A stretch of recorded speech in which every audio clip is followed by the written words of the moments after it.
亚中的声音，迄伫安尼伫武人的音乐地杯吼，时常要谈到的声音啊。武人的音乐同客家音乐到底有乜嘅关系吼？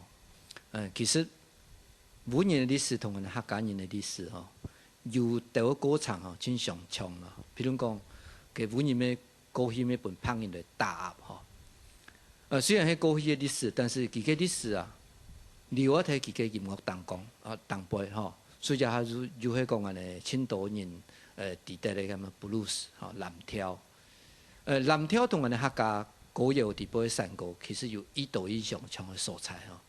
所以我哋今邊呢，就會用一個武人嘅藍調嘅形式來表現我哋嘅山歌吼。可能安尼方式唔係一常見吼，但是我哋從一個安尼表達上面可以了解，其實客家音樂同武人音樂一相像吼，所以我哋創業時個很多山歌唔唱，心唔開。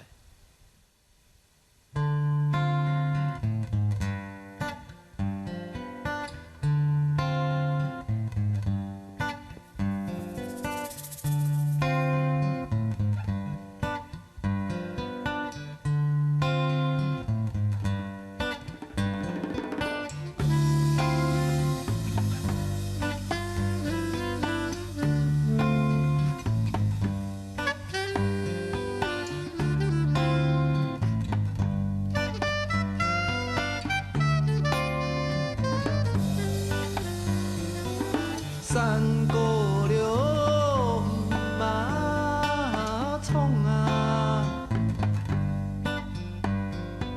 心无来开呐，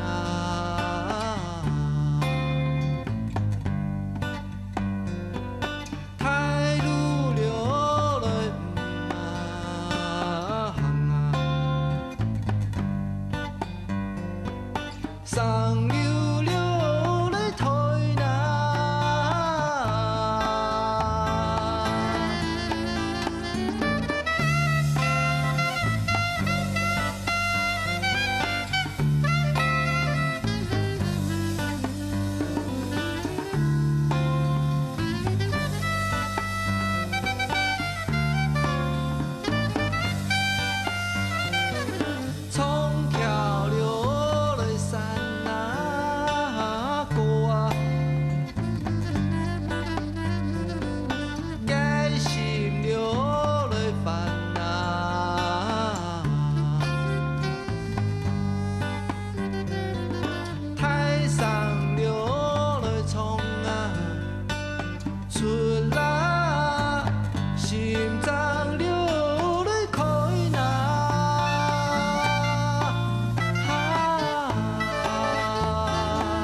Do-do-do-do.